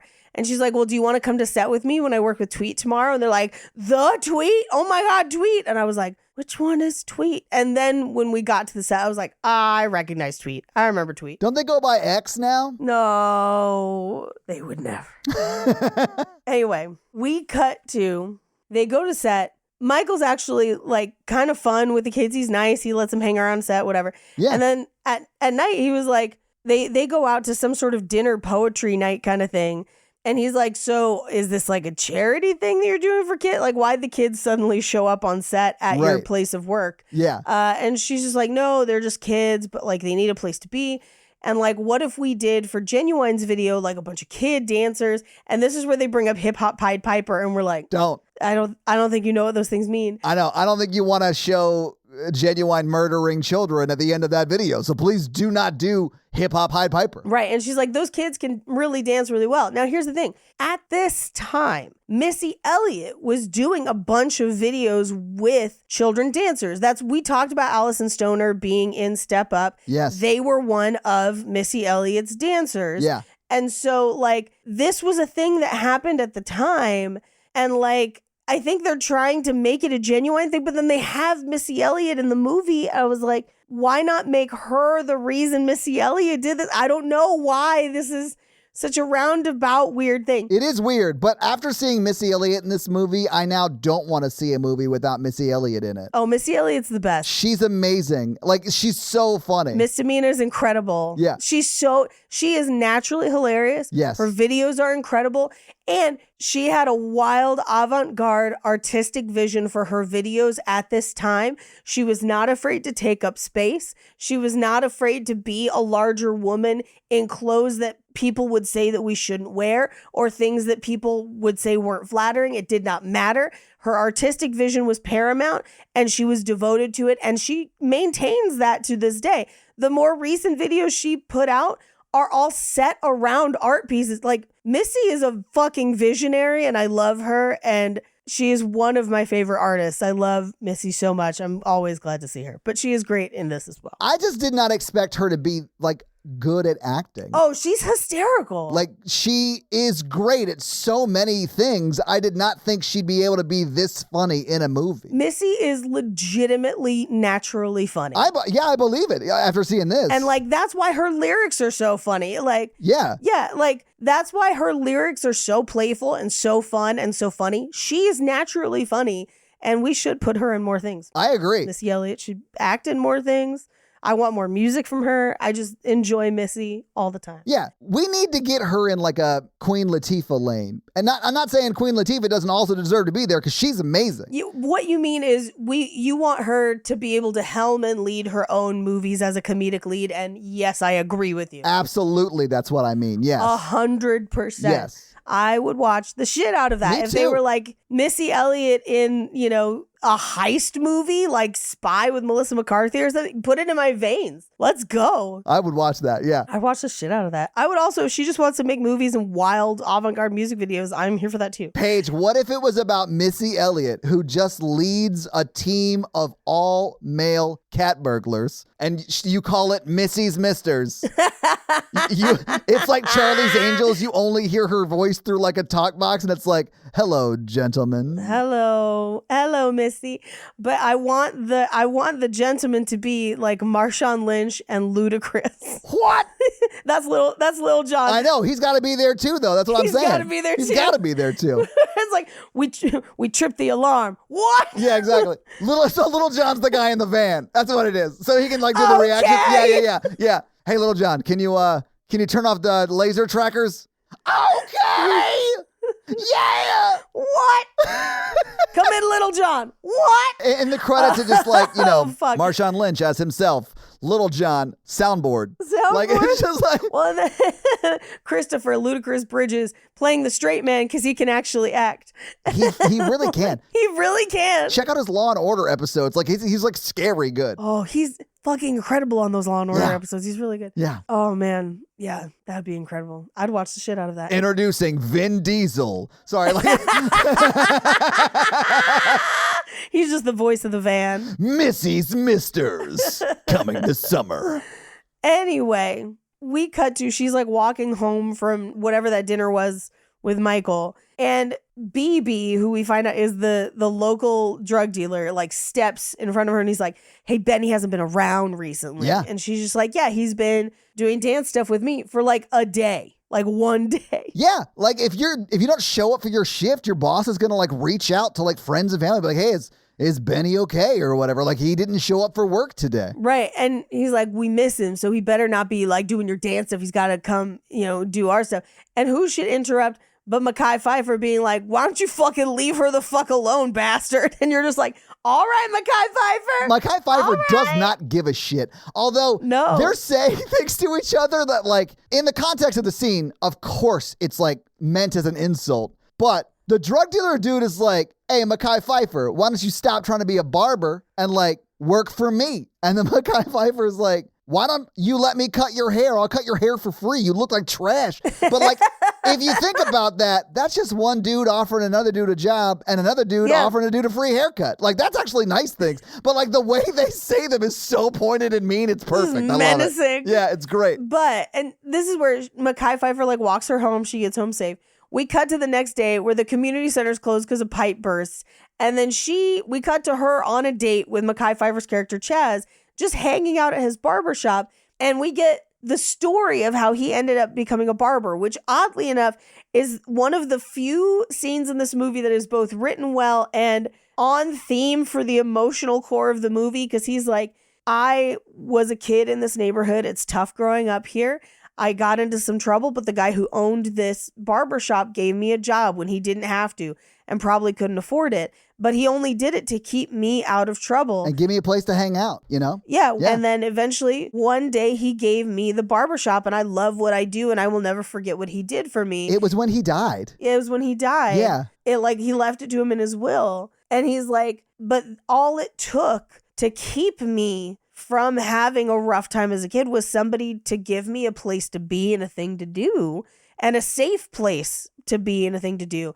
And he's like, I see that's what you're trying to do with these kids. Yeah. Like, just know that sometimes when it's frustrating, it's still worth it because you are making a difference. And she's like, they just need someone to believe in them and have a safe place to be. And he's like, yes.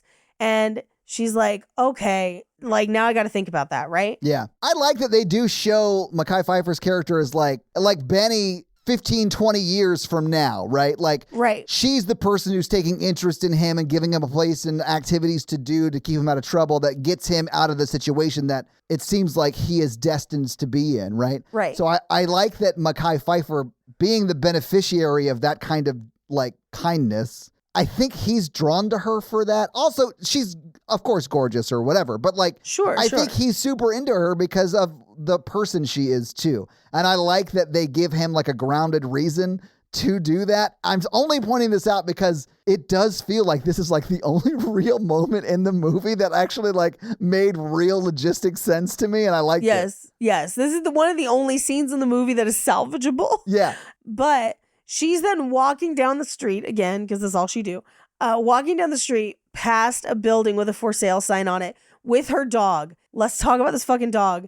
She has not had a dog for the entire first hour and some change of the movie. She never has a dog again. And yet in this scene, she has a dog. There's no explanation. In fun facts, they'll talk about filming different scenes with the dog. I don't know where those scenes are, but they seem to not be in this film. And this is the only point at which she ever has a dog. There's like a whole dog subplot that they cut out, but they couldn't lose this It scene. just got completely cut out. Yeah, don't know. But this is where she sees that for sale sign. She goes to the bank and she's like, I want to do a dance studio. And the bank is like, okay, so it's $170,000. And she's like, okay, so $17,000 down. And they're like, in cash, as if it's the mob.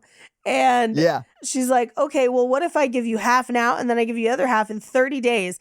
And without signing a single bit of paperwork, they're like, yep. And she's like, here you go. And then just hands them, one would assume, $9,000, probably that check that she got. Or half of whatever she needed, right? Half of 17, so about 85. Yeah. Yeah, something like that. Yeah. Yeah. And just hands it to them and is like, okay, bye. I'm good for the rest. I'll see you in 30 days. Bye. Cut to 30 days later. Can I have an extension?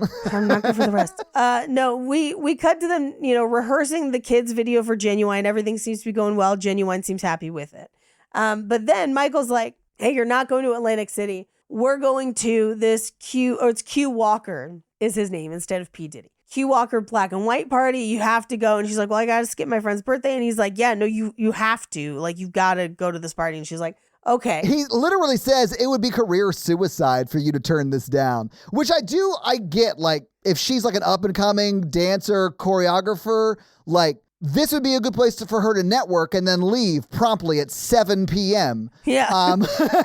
But like, it's shitty what happens to her here. And like, right. You've just got to make him a villain at this point in the movie. So they do it here. Right.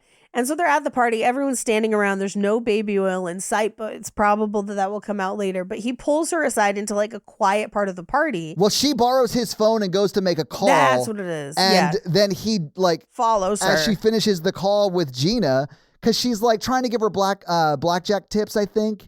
On like a voicemail, because she was just like calling to apologize. Because I don't know if you know this, Paige. They call each other and check in every 20 to 25 minutes. Yes. So like, yeah. So she tries and calls and leaves a voicemail. But at the end of it, she like hangs up and he's like, hello, Jessica, or whatever. And she's like, because he's like right behind her. Right. There's no door back there in the shot. No. He would have had to walk in the room and then walk around behind her. The whole time, just like following her. It was insane. It's nuts. I love it. It's nuts. And he like goes to make a move on her and she's like, no. And he's like, oh, so I see how it is. Like, yeah, oh, yeah, no, fine. You're all grateful until it comes to, and I was like, oh, wow, okay. Gross. Anyway, they like part ways, but then we cut to the Genuine shoot the next day.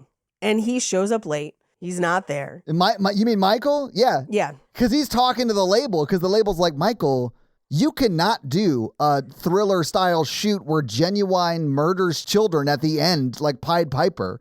That's a terrible idea. You can't, but you will be fired. Yeah.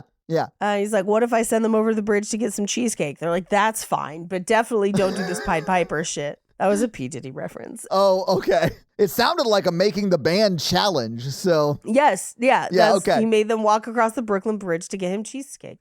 Anyway, so he shows up and he's got a new choreographer in tow.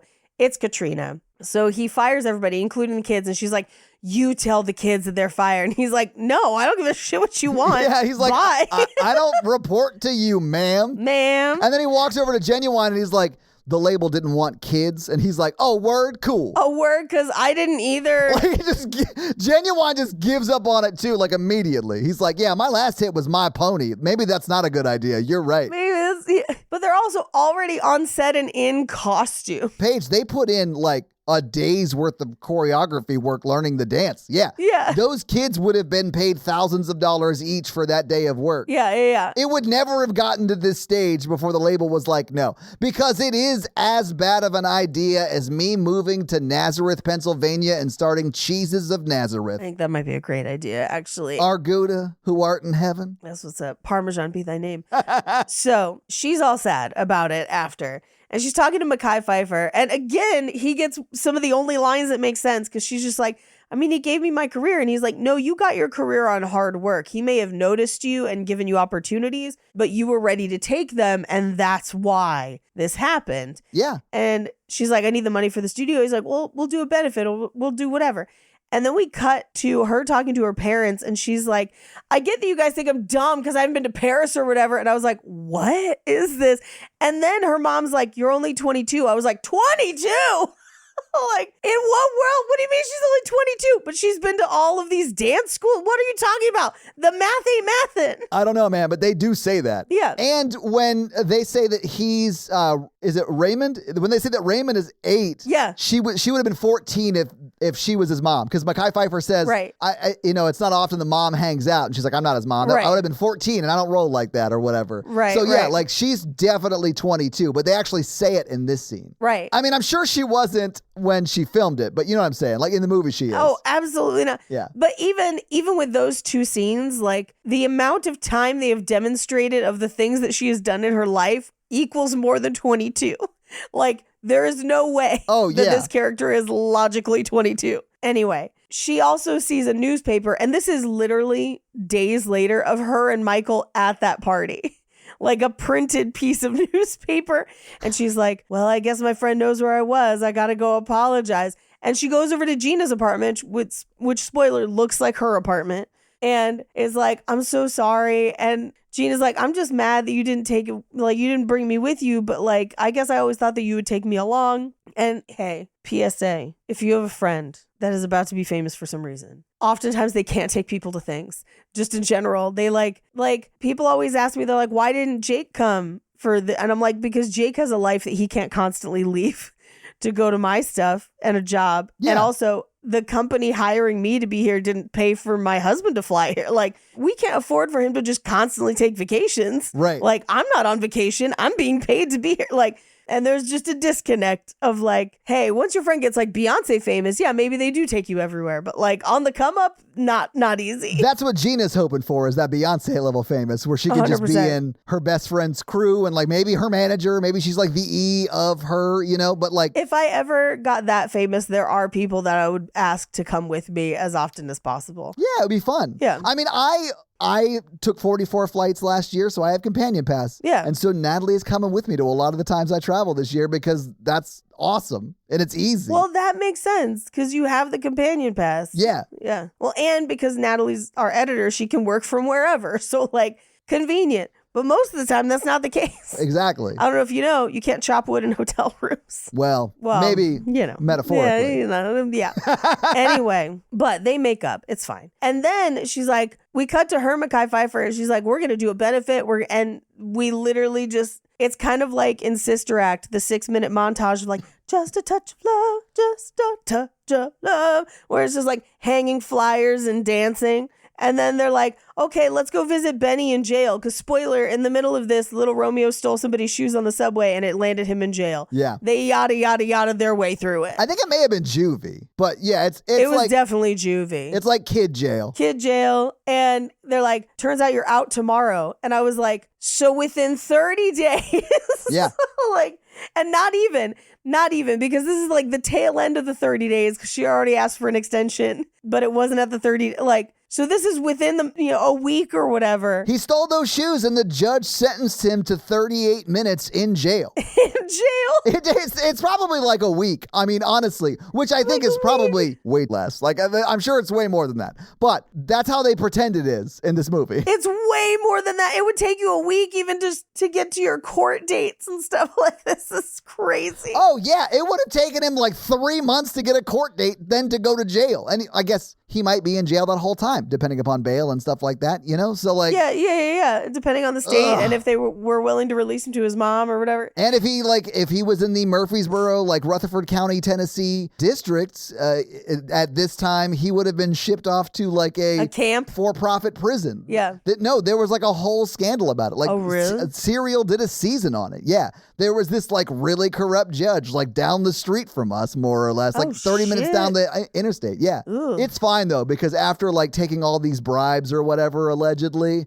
they just let her retire and like ruining people's lives. Yeah. Don't listen to that season of Serial if you don't want to like hate everything about it. Like, I hated it so much. Well, it's called The Kids of Rutherford County, I think. Got it. Yeah. I also thought it was really funny that she's like, did any of your drug dealer friends come visit you in prison? And I was like, in the last couple days, no, I'm sure they didn't. I don't think they could get the time off work. That boss guy was like, he's a real taskmaster. He's a real taskmaster. Yeah. And also, people don't realize that, like, you don't just get to drop in on somebody in prison. There's, like, rules. Like, it's a really kind of a tough program for how to visit people, and it's expensive, and you have to plan it ahead of time, and it's like a whole thing. And the movie is just like, oh, they didn't show up? It's like, well, he's only been here for like 10 minutes. I know. They're probably like trying to get here. You have a car. They're children. Yeah. So like, Meanwhile, Missy Elliott is like, yo, who is this other choreographer bitch? I want Honey Daniels. How did she learn Honey's name? Who's to say? when Missy Elliott walks in and just reads Katrina, the actual person this movie is about, for filth, she's like, I ain't dancing this pornography shit. Like, get me Honey or Yeah. whatever. And then like she storms off.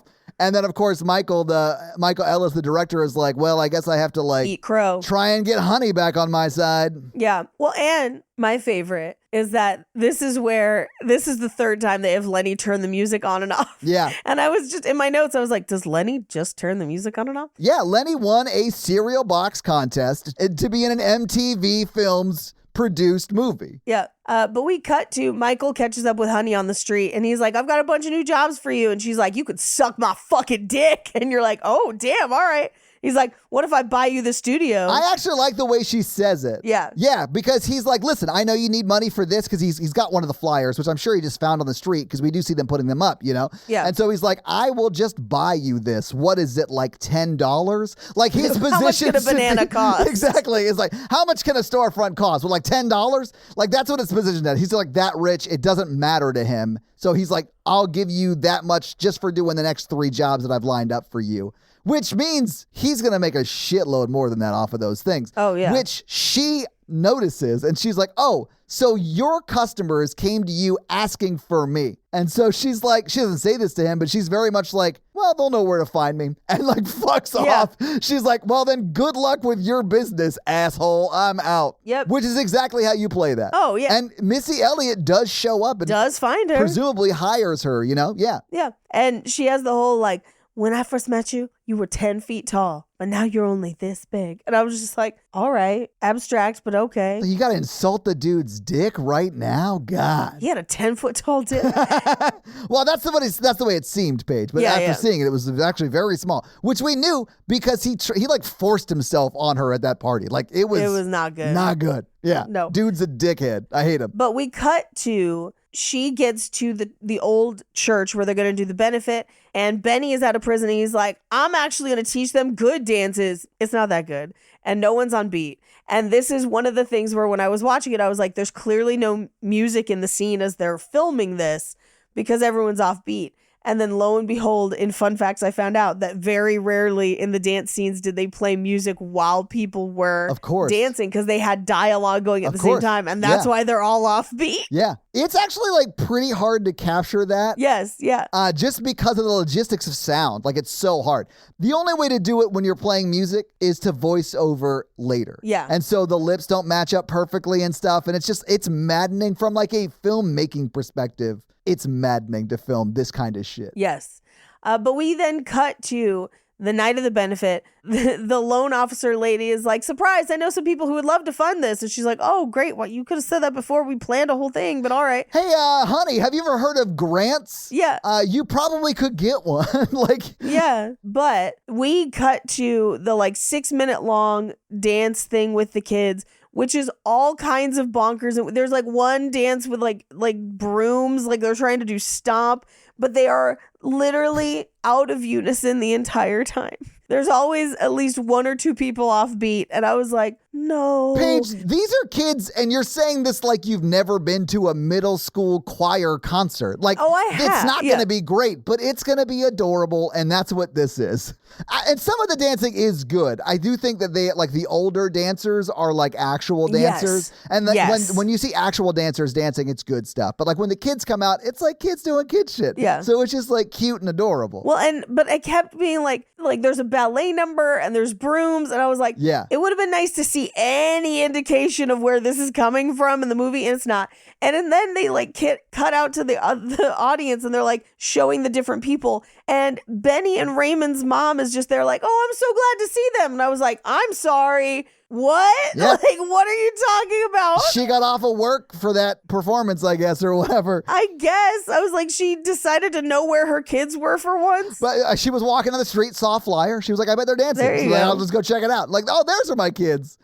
See you never. I do think that it was really cute that they like spotlight those people. And I do want someone to like take this scene and like right after it cuts from, because like Jessica Alba's not up there dancing either. So we're getting her reaction shot. Right. We're getting, it's I think it's her and Mekhi Phifer actually together in their reaction shot. And then it cuts over to the mom. And I want someone to take, is it Kurtwood Smith from Dead Poet Society? You know, when he like walks in all disappointed in the back. Yes. I want someone to just take him walking in looking all pissed and just like drop that in and then cut back to the scene. Like he's just like so pissed. He's like, this used to be my church. And you guys were dancing here. But outside, we see Missy Elliott arrive and she's like, I'm going to go meet with Honey Daniels. And that's the movie. But during credits, you see that she does hire Honey Daniels and like, I guess they have a successful career together. And she does open the studio. Like they do make enough money to open the studio.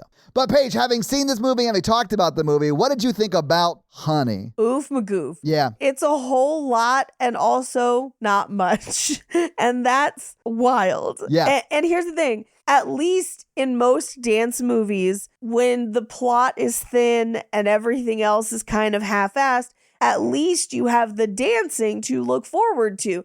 Like, Step Up has some similar story issues, but then when you're watching the actual dancing, you're like, okay, this is really cool. Like, when they're dancing in canon and doing the lifts and all that stuff, there's not one dance sequence I can point to in this movie and be like, hell yeah, like, at all. No. And it was choreographed by a real dancer, but they're limited by the people they're choreographing for. And I think that really hurt it. Yeah. I think from this movie is like funded at a level that would suggest it would be better than this. Yeah. And it is comedic because of that. Right. And I really enjoy those types of like movies, although I don't think I'll go back and watch this one again, but I didn't hate watching it because I was like, oh man, this is not great. And a lot of people from this are like famous. Yeah. You know, like a lot of people from this are like actually really talented. So like I kind of wanted to know more about like what happened, like how did this happen? And when you say MTV Films, like I kind of get, because it does feel like a lot of their like TV shows or whatever. Yeah. But yeah, I wouldn't watch it again, but I'm glad we watched it. Yeah. But Paige, do you have any fun facts for us? I do have some fun facts. Well, it is with your fun facts. Honey, fun facts. So, like I mentioned, this was originally written for Aaliyah, and she had actually accepted the role, but sadly passed away before they began filming. Yeah. Now, they initially then approached Beyonce. Ooh, okay. Yeah. Which I think would have been fantastic. I would have, that would have been interesting. I don't know. Can she act? Is she a good actress? You know what? I've seen Beyonce in a few different things, and it depends on the project. I think Beyonce's really good in Dreamgirls. Okay. I don't think I've ever seen her act before. I'm not sure I've ever seen any of those movies, but We should do Dreamgirls at some point. I would. I don't have anything against it. I think she's very talented. I just don't know. It's not really a romance. It's just more of a musical drama, but it's good. I love both of those words. Right? Yeah. But so Beyonce instead skipped and decided to tour. Now, Beyonce definitely made the right decision. Yeah. Not only because this movie is bad, but also because that was the Crazy in Love tour. Like that was her first huge solo tour. And like it catapults her into being the Beyonce we know today. So like That was the right call. that was the right call. She was able to do better movies because she skipped out on this one, I think. Oh yeah, I'm so glad she did Pink Panther instead. No, I'm kidding. She got to do Dreamgirls, and Dreamgirls is good. Yeah. And she got to do the third Austin Powers around this time, where she was Foxy Cleopatra. Oh, yeah, that's right. I have seen her act. She's fine. Yeah, she could totally have done this. Yeah. Yeah, no, Beyonce's pretty funny. Yeah. Much like Missy Elliott, I love that Beyonce has just wild vision for her music videos and makes these like mini visual albums. I'm all in for. Like, I'm not a Taylor Swift person. I'm aggressively a Beyonce person. Yeah, she's great. Anyway, so to prepare for her role as a dancer, Jessica Alba took ballet, jazz, and hip hop classes 6 hours a day for more than 3 months. Wow, that's a lot of commitment. Good for her, man, but she must have not been able to dance at all when they started. That's what I'm saying. Because here's the thing. I respect the hell out of that level of commitment to a role. 100%, just like you said. I think that's an incredible amount of work. High marks for doing that. If this is what we got out of that, homegirl, no. Homegirl can't dance. Homegirl just can't dance. And that's okay. We all have different gifts. I feel like you could have gotten Taylor Swift to be able to do this dancing in that amount of time. And she notoriously cannot dance very well, right? I mean, I've seen the Shake It Off music video, but outside of that, I haven't seen anything else. So she might be able to, but in that video would indicate not so great. here's what I will say for Taylor. Because for me, the more damning ones are the concert videos from the more recent tour. Those are the ones I've seen, yeah. Those are the So ones. I don't know if that's accurate to reality, but yeah. But here's what I'm going to say. She's also singing and doing costume changes and like a whole bunch of stuff. And so like, I care less about that necessarily. And part one of many reasons why Taylor's music does not necessarily resonate with me very much. I don't find a lot of it particularly catchy or dancey. And so there's a limit to how much I will listen to because of my mood or whatever. And she does have some songs that are definitely more poppy and catchy and dancey. Yeah. But not like Beyonce, where there's like whole albums of just club bangers. And so like, I think and Beyonce has been a hardcore dancer, showman since her Destiny's Child days. Yeah, since she was like a teenager. Like, yeah. Yes. Forever. Like, the level of athleticism that she is bringing to a performance is fucking insane. Like, I don't expect most people to do that. And like, the same thing when I saw Gaga and she was playing a keytar and dancing on a stage as it like tilted up at a 60-degree angle. Like, that kind of shit is Olympic athlete level shit. And I don't fault Taylor Swift for not doing it. Me either. I think her job is to sing and play songs, and she's doing that. Yes. And everyone I know that saw that concert really liked it. So good that she did the thing they wanted to do. They're different kind of artists. Yeah. Yes. Yeah, I agree. Yes. And I think they're both really great at what they do. Yeah. Yeah. But I would say that based on Taylor's level of general athleticism, because touring is very hard and exhausting. Yeah. I think if she took 3 months of dance classes, she'd probably do okay. Yeah. But like, I learned to do basic tap dance in less time than this, and like tap danced in a show with less time than this, like 6 hours a day for 3 months. And this is what we got out of it. Like, that's what's so crazy to me. That's the crazy part. Yeah. Is that like, that's so much time. Anyway, I applaud her effort, but the execution was not great. It is filmed in Toronto instead of New York. Not uncommon. Not uncommon. Her dog is played by Jessica Alba's own dog. And this is the part that blew my mind. For pickup shots, the dog is played by Jessica's other dog, Nancy, because Sid was fat. So she has pugs named Sid and Nancy, and they doubled for each other. Except that there's only one shot with a dog at all. So I don't, in what pickup shot? Is it Sid or Nancy? I don't know. I think it's Nancy. Well, that checks out. Anyway, the guy who directed this movie was a music video director, which the music video scenes are fine. Sure. But Jessica Alba took a crash course in bartending, which I think she does better than the dancing in this movie, honestly. She does. I bought her as a bartender as she's behind the scenes there. Yeah, like, Commitment to the bit. yeah. So the second nightclub scene was shot with no music in the background, and people were dancing to whatever was in their head. Bad choice, because everyone's beats are going to be different. But while they were shooting, Jessica Alba went to the bathroom, and because she was not necessarily as famous of a star at the time, a bunch of extras didn't even necessarily know it was her and are like, so is this like a Britney Spears biopic? Like, who are you supposed to be playing? Now, Britney Spears, another very athletic dancer that would have been incredible in this probably. And has done some acting, but Right. Jessica Alba wanted to do most of the dancing on her own. That's why she took all those classes. But ultimately, some doubles were used, obviously. yeah. The filmmakers originally wanted Jennifer Beals of Flashdance fame to play the banker, but the studio couldn't get her due to scheduling conflicts because she was on the L Word at the time. And so they got a different actress. But also, that character has like 2.5 scenes. Like, Jennifer Beals would be wasted on that, basically. Now, here's something that I forgot existed, but I'm so glad to be bringing up.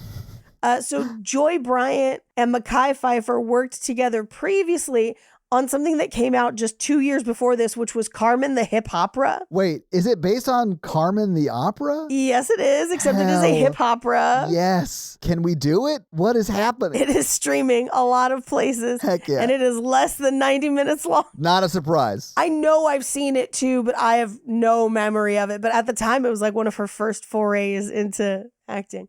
The first dance with Lil Romeo was the first dance scene shot. Okay. Yeah, and Jessica Alba has said in interviews that she considers the music to be just as important as the dialogue. And I'm like, I wouldn't say that about the dialogue in this film. I would say the music is at least as important as the dialogue, even though typically that isn't common in movies, but because the dialogue is not great and the music is good. Right, yes, agreed. Yeah. So there is also a thing that happens at this time, and I remember from when this came out, Jessica Alba would reprise her role as Honey Daniels in music videos around this time as if she was like the choreographer.